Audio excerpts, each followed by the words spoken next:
Dentro da própria família real coexistiam duas ideologias políticas não sem constrangimento.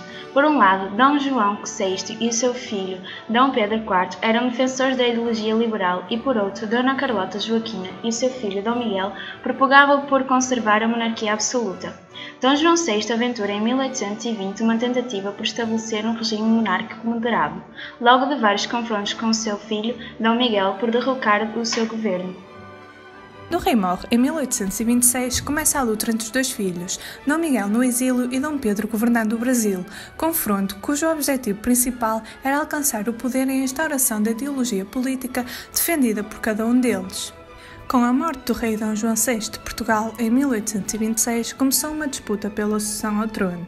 Na primeira linha de sucessão estava Dom Pedro, mas este estava no Brasil, deixando o governo nas mãos da filha de 7 anos, Dona Maria da Glória, sob a regência do seu irmão Dom Miguel, até ela cumprir a idade necessária para governar e casar com seu tio. Nesse mesmo ano, Dom Pedro elaborou uma nova Carta Constitucional, que surge como uma tentativa de conciliar liberais e realistas, outorgando cargos no governo para as duas fações, com a figura do rei exercendo um poder moderador, mas com direito de aprovar qualquer lei. No Estado Constitucional evitam-se lutas. Bom, simplesmente, o Dom Miguel realmente prometeu que sim, prometeu que casava com a sobrinha, prometeu que sim, que jurava a Carta Constitucional, estava na Áustria, estava exilado, veio para Portugal e quando chegou aqui, todo o país, o tal país agrário, o país do clero, o país da nobreza, o aclamou e disse: não queremos cá Constituições, a gente quer é a monarquia antiga, a monarquia como era antes, a monarquia absoluta. E o Dom Miguel deixou-se aclamar rei absoluto.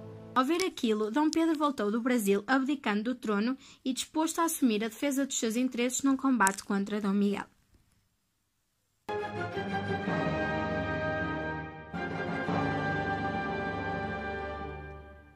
De início, o Partido Miguelista levou o melhor e a causa pedrista parecia perdida. Miguel I procurou obter reconhecimento internacional, mas foi apenas reconhecido como rei pelos Estados Unidos da América e pelo Vaticano. As restantes monarquias europeias mantiveram-se em silêncio. Em 1831, o imperador Pedro I foi forçado a abdicar da coroa do Brasil para o filho Pedro II e viajou para Portugal para defender o alegado direito ao trono português por parte de sua filha. Em 1831, Pedro desembarca as suas tropas dos Açores e toma diversas ilhas, estabelecendo o arquipélago como base de operações.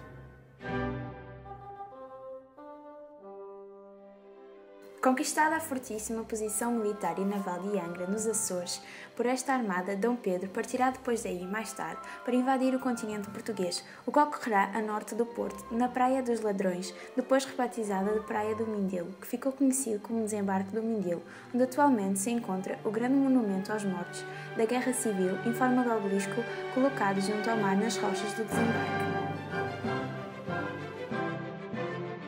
Seguidamente, as forças pedristas desembarcadas entrincheiraram-se dentro dos muros da cidade invicta, dando os miguelistas início ao duro e prolongado cerco do Porto.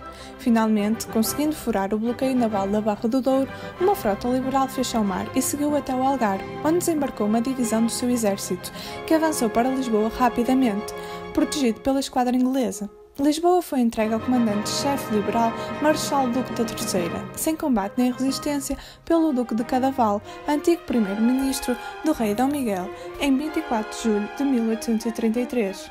Levantado o cerco do Porto, graças à queda da capital nas mãos dos pedristas, a guerra continuou, no entanto, a marchas forçadas e dolorosas em Coimbra, Leiria e pelo Ribatejo fora. Dom Miguel I estabelece então a sua corte em Santarém, onde entretanto morre de peste a infanta Dona Maria da Assunção de Portugal, irmã dos dois príncipes inimigos. 24 de abril de 1834, pelo Tratado de Londres, a Quádrupla Aliança decide-se pela intervenção militar contra as forças do rei Dom Miguel I. Enquanto o almirante Charles de Napier desembarcou tropas na Figueira da Foz, avançando por Leiria, Ourém e Torres Novas, o general espanhol José Ramón entrou em Portugal através da Beira e Alto Alentejo, com uma expedição de 15 mil homens em apoio do partido Dom Pedro e da sua filha Dona Maria da Glória.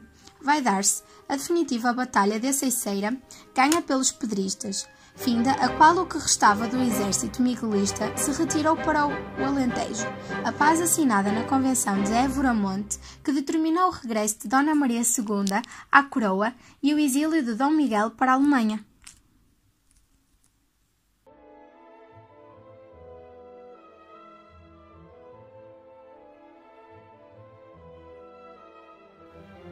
A 26 de maio de 1834, apuseram as suas assinaturas no texto de concessão os generais Lemos, pelos tradicionalistas, e Saldanha III pelos liberais, a qual estipulava as condições sem as quais não seria possível o término da guerra civil que opusera ambas as fações ao longo dos 2 anos precedentes.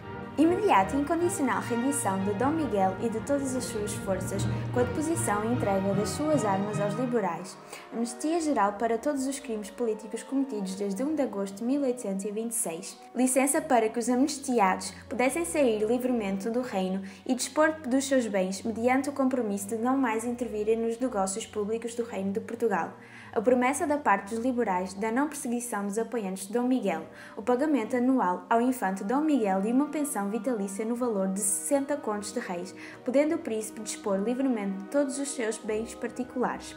Dom Miguel deveria, porém, abandonar a Península Ibérica dentro do período de 15 dias subsequente à assinatura da Convenção, a bordo de um navio estrangeiro, devendo ainda assinar uma declaração pela qual se comprometia a jamais regressar a território português, metropolitano ou colonial, nem a intervir nos negócios políticos do reino ou de qualquer outra forma contribuir para desestabilizar o país.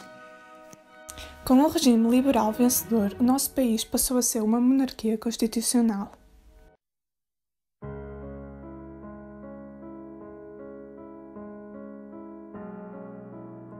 As batalhas são: Cerco do Porto, Batalha do Cabo de São Vicente, Batalha da Praia da Vitória, Batalha da Ponte Ferreira, Freguesia do Campo, Concelho de Valongo, Batalha de Alcácer do Sal, Batalha de Pernes, Batalha de Almoster, Batalha de Santana e Batalha de Aceiceira. Como portuenses que somos, resolvemos centrar o nosso trabalho na Batalha do Cerco do Porto. A 8 de julho de 1832, Dom Pedro desembarca em Pamplide para tomar a cidade do Porto.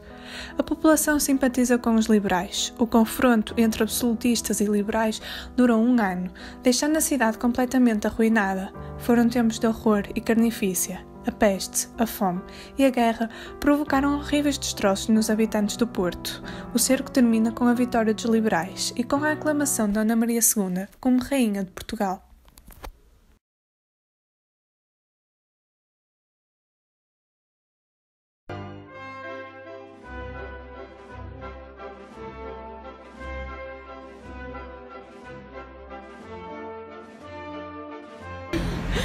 O roteiro começa pelo Museu Militar do Porto.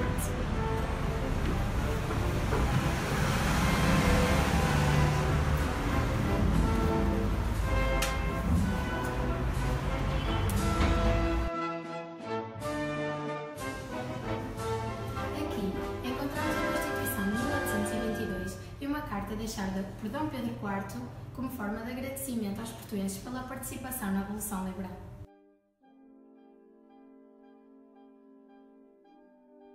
A divina providência que nos tem sempre protegido dignou-se permitir que a divisão expedicionária que deste exército destaquei entrasse em Lisboa bater nos rebeldes, e que a esquadra da rainha afundeasse no Tejo. Aqueles portugueses que ali acabam de quebrar os ferros que os oprimiam são portugueses perseguidos, como vós os fosteis. Eles reclamam a minha presença, e poderei eu, votada a sacrificar-me por tão heroica nação, deixar de correr a seus braços, a congratular-me com aquela porção de vossos dignos compatriotas e animá-los? Forçoso, e portanto que eu parta sem demora para que de Lisboa possa dar mais amplamente as providências que as circunstâncias reclamam.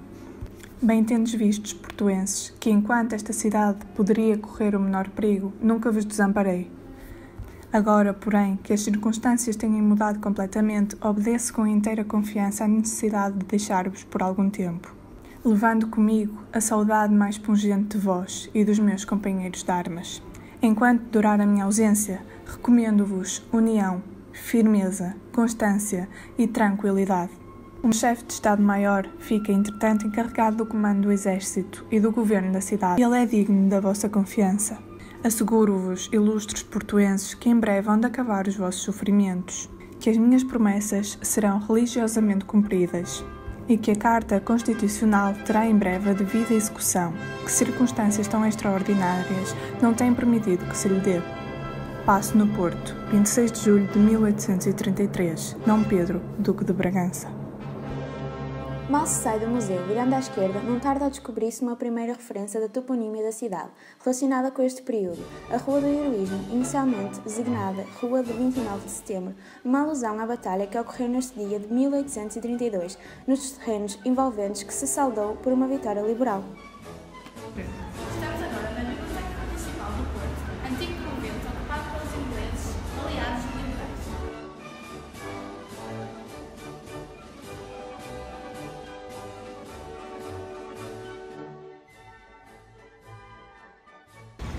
Este edifício que está atrás de nós foi a antiga casa da família Fonseca Guedes, que apoiava a causa miguelista, sendo a casa utilizada como Hospital de Santos durante o cerco do Porto.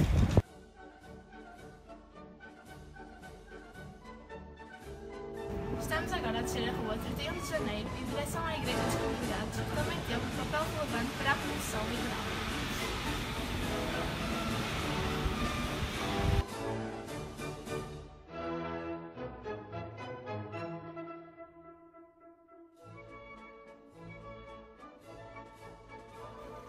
A seguir, ao fundo da rua 31 de Janeiro, o percurso tem mais um ponto de interesse, que não é a estação de São Bento, mas quem não conhece, eis uma excelente oportunidade, a Igreja dos Congregados, com uma fachada revestida a azulejo. Conta-se que das janelas deste convento, os frades assistiram ao enforcamento e à decapitação dos mártires da liberdade em 1829, enquanto brindavam com o vinho do Porto e comiam pão de ló, dando vivas a Dom Miguel. Continuando a descer, os passos devem dirigir-se para a Rua das Flores, passando o Museu e a Igreja da Misericórdia do Porto, da qual Dom Pedro IV foi provedor.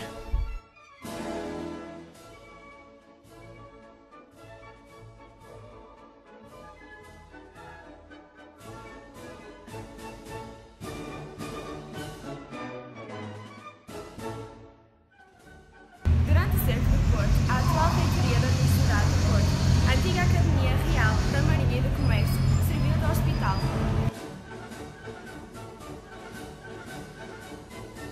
O Museu Nacional Soares de Reis, criado em 1833 por Dom Pedro IV, em pleno cerco do Porto, para a recolha e preservação das obras de arte. Algumas destas obras foram confiscadas aos miguelistas e outras à Igreja. Durante os primeiros 4 meses do cerco, serviu de quartel-general a Dom Pedro IV.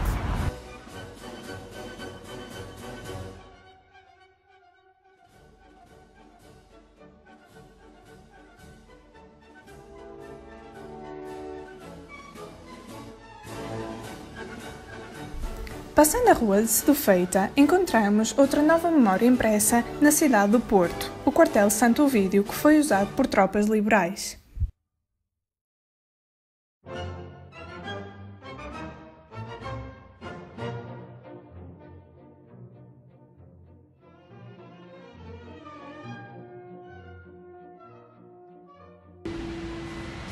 Por fim, mas não menos importante, estamos agora na igreja de Nossa Senhora da Lapa, onde está guardada a vocação de Dom Pedro IV, doado pelo mesmo à cidade do Porto, como agradecimento à causa liberal.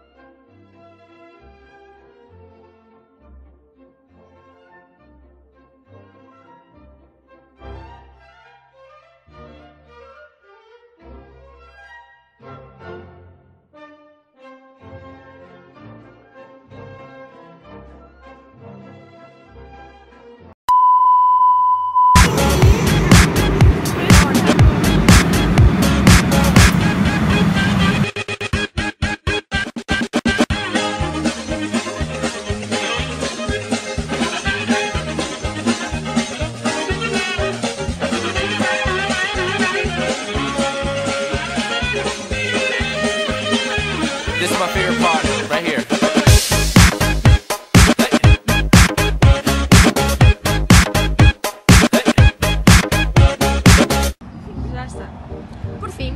Olha, eu não consigo. Eu não consigo. Olha, então és tu. Podes. Por fim, mas não... Está a apanhar. Por fim, mas não menos importante. Esqueci. Vai. Olha, vá lá, agora a sério. Por fim, mas também não menos... Olha, a culpa... Por fim, mas também não menos... Vai. Por fim, mas não menos importante, a Igreja da Nossa Senhora da Lapa, pertencente à Irmandade da Nossa Senhora da Lapa, instituída na cidade em meados do século XVIII pelo Prado... 2000 years later. Vai. Por fim, mas não menos importante, estamos agora na Igreja da Lapa, onde está guardado o coração de Dom Pedro IV. Está a parecer a nossa senhora! Por fim, mas não menos importante, estamos agora na Igreja de Nossa Senhora da Lapa, onde está o coração de Dom Pedro IV, do lado do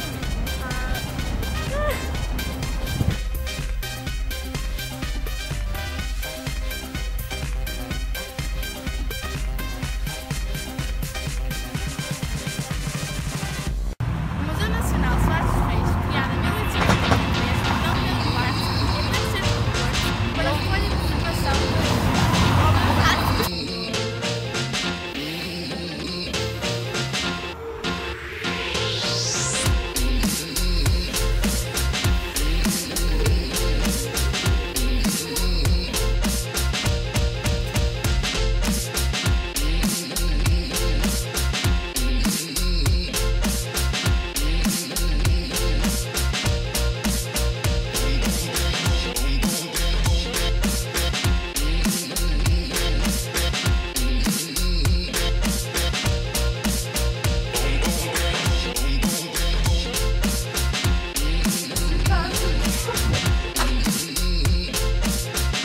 Here comes the music. Boom, boom, boom, boom.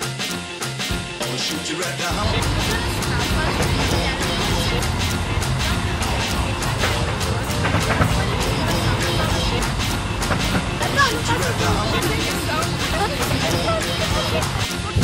Espera aí. Já vou morrer. Espera. O Museu Nacional Soares dos Reis, criado em 1833 por Dom Pedro IV, durante... Olha, está a ser muito para aqui. Aqui encontramos a carta.